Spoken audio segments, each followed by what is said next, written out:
isipan. For the weapons of our warfare are not carnal.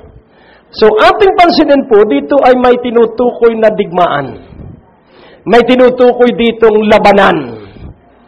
At ano ang kalabang tinutukoy dito? Isipan. So ano ang lalabanan mo? Yung laman ng iyong isipan. For the weapons of our warfare are not carnal, but mighty through God to the pulling down of strongholds. Ano po yung weapons of our warfare? Weapons, plural.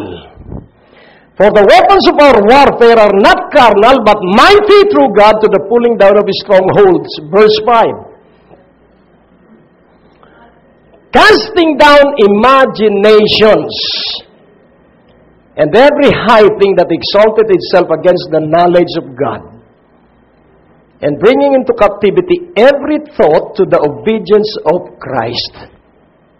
Pulling down, casting down, imagination. Pulling down, strongholds. Ano po yung mga strongholds sa inyong isipan? Ito po ang isang stronghold. Dahil ikaw ay ganito, hindi ka nauunlad sa iyong buhay. Mamamatay kang mahirap. That is a stronghold. So anong gagawin sa stronghold? Pull it down. Amen? Yang sakit na yan ang ikamamatay mo. Hello. Anong gagawin mo doon sa isipang yon? Pull it down! Hallelujah. Dahil pag pinaniwalaan mo, mag-i-imagine ka na. Eh kung mag-i-imagine ka na rin lang, ay di, ang i-imagine mo ay yung tagumpay. Ang i-imagine mo ay yung iyong pagtatagumpay, yung iyong pagpapala, yung iyong kahihinatnan, sapagkat ikaw ay iaangat ng Diyos, ikaw ay itataas ng Diyos, ikaw ay pararangalan ng Diyos. Yun yung dapat na nasa iyong imahinasyon. Amen po ba? Casting down imaginations and every high thing that exalted itself against the knowledge of God. Ano po yung high thing that exalted itself against the knowledge of God and bringing into captivity every thought to the obedience of Christ? Ikaw po iniligtas, basta ba iniligtas na lang tayo? Hindi po. Iniligtas tayo para tayo puspusin ng banal na Espiritu. Iniligtas tayo para tayo maging buhay na katibayan na ang Diyos ay buhay. Iniligtas ka para maging ambassador of Jesus Christ. Iniligtas ka para ikaw ay maging bughaw na saserdote. You are a chosen generation. You are a royal priesthood. You are a holy nation. You are a special people unto God. Do not forget these truths. Kaya pag nadama mo na ikaw ay nanghihina, pag nadama mo na parang wala lang ang buhay, parang walang kwenta, parang walang nangyayari, that is a policy. That is a foolishness. That is a lie. Because you are a chosen generation. You are a royal priesthood. You are a holy nation. You are a peculiar people unto God. Glory. Kaya pag merong mga isipan na sumasalungat sa isipan ng Diyos, baliwalain mo yon. O, purihin ang Panginoon. Naniniwala ka po ba na pag ang isang tao ay nilulun ng isda ay mabubuhay pa ba ito? Patay. Pero si Jonah, libre submarino siya.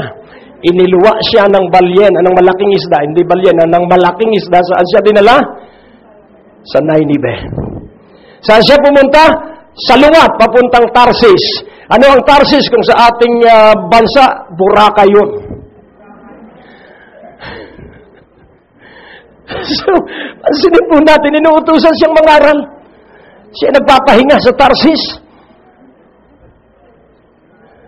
Hello. Pero, kapag iyong hindi ginagawa yung pinagagawa ng Diyos, manganganib yung mga taong makakasama mo. Minsan, 1980s pa po ito. Dahil tinigilan ko na ang paglalasing. Pero dahil ako'y nasa hanap buhay, yung boss ko, na aking pinsan, at yung mga kasama ko, mag-iinom lahat.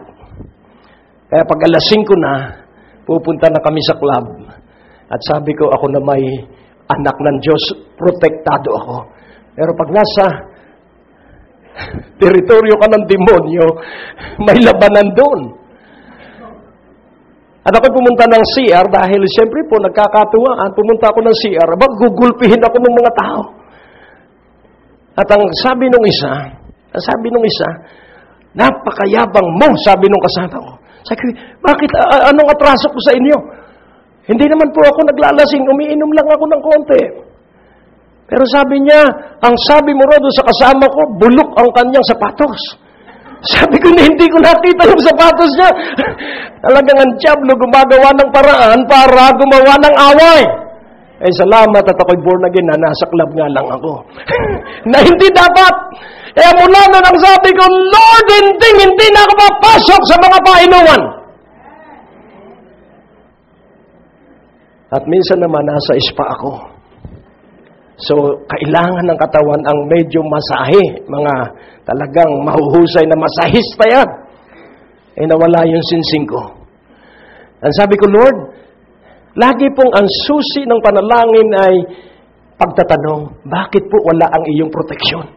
Eh, paano? Nasa teritoryo ka ng diablo. Kaya mula noon, sinumpa kong hindi na ako papasok sa spa. Hello? Kaya yun pong mga kabiguan ay may aral na ipinakikita at pag hindi mo natutunan yung aral, mabubulo ka. Sapagkat hindi mo natutunan ang aral ng bawat pagsubok. Tingnan mo ang iyong katabi. Sabihin mo malaki ang pag-asa mo sa 2011. Hallelujah! Oh, glory! Ang Diyos po ay napakabuti. Amen? Kapag ang akala mo ay walang-wala at imposible na, saka ka iaangat ng Diyos.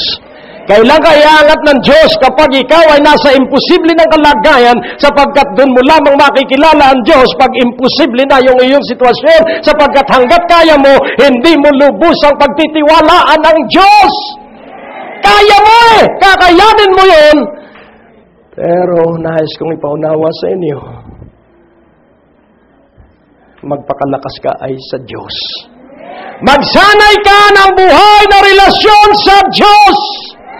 The weapons of our warfare, ang mga sandata ng ating pakikipagdigma. Si David ay pastol. Pero kilala niya ang Diyos.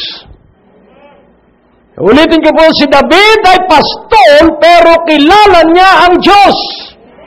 Si David ay pastol, pero malakas siya sa Diyos.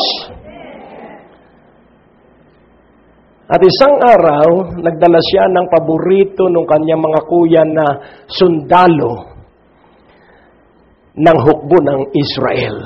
Nagdala siya ng pagkain. At laking gulat niya, sapagkat may dalawang pangkat Israel sa banda rito at sa banda sa kabila ay mga Pilisteo. At nagulat siya dahil merong higanting sumisigaw. Alam niyo po ba ang height ni Goliath? 13 feet. At ang lapad ng katawan, 9 feet.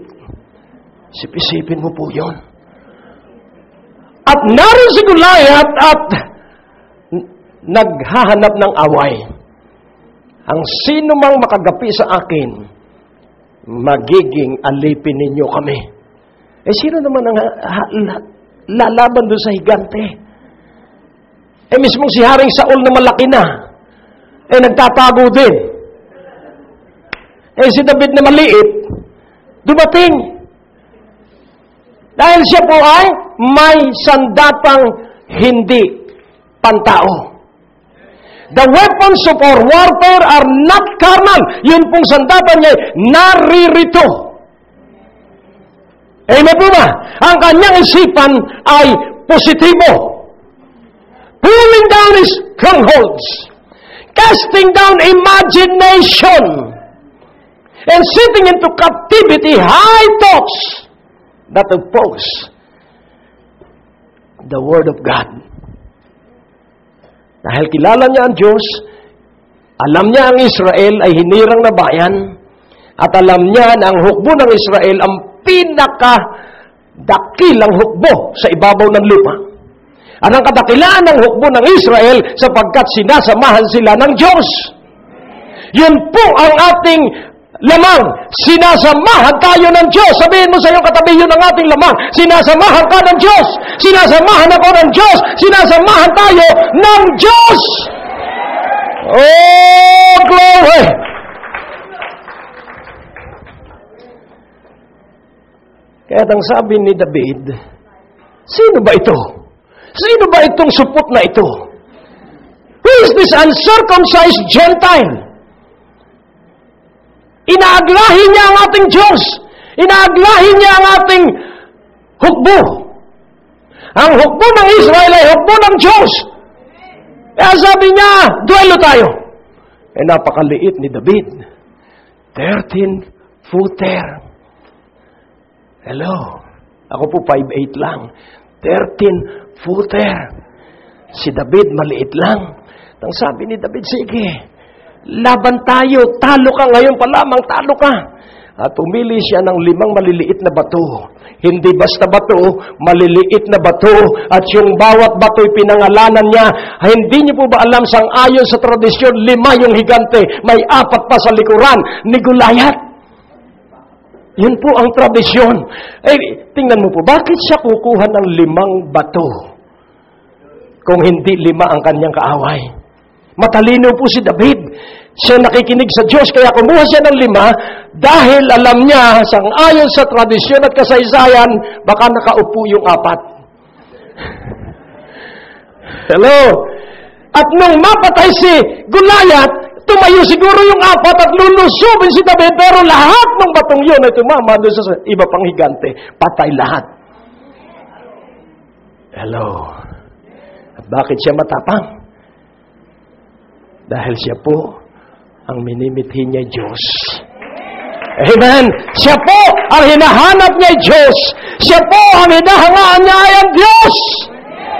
O purihin ng Panginoon. Kaya nais ko pong ipaunawa sa inyo ngayong gabing ito, ang 2011 ninyo, ang pinakamaunlad na taon sa buong ninyong buhay. Oh, glory! You know why? You know why? God deals in covenants. Ang Diyos ay nakikisama sa pamamagitan ng tipan. At nais ko pong ipaunawa, you have a hedge. Meron kang bakod ng protection ng Diyos. Pero alam mo ba kung bakit ka sumisigaw? Hindi. Kaya nga narito tayo para ituro ko sa inyo kung bakit ikaw ay may bakod. Kilala niyo si Job? Ano ang ginagawa ni Job?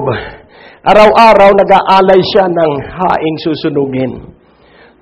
So that God will put heads around His children. So ang covenant po ay to ask God for a hedge. Kaya ang dugo po ang ating bakod. Kaya nga Old Testament, New Testament. Sa Old Testament, ang dugo po ay sa mga hayop. Sa New Testament, ang dugo ay sa Jesucristo. So our heads is the blood of Jesus. Ang bakod natin, protection natin ay ang dugo ng Panginoon Jesucristo. And when you are surrounded, and you are surrounded by the blood of Jesus, hindi makakapenetrate ang demonyo sa iyong buhay. Hindi makakasira ang demonyo sa iyong bahay. Hindi masisira ang iyong hanapbuhay ng demonyo. Why? Because you are covered by the blood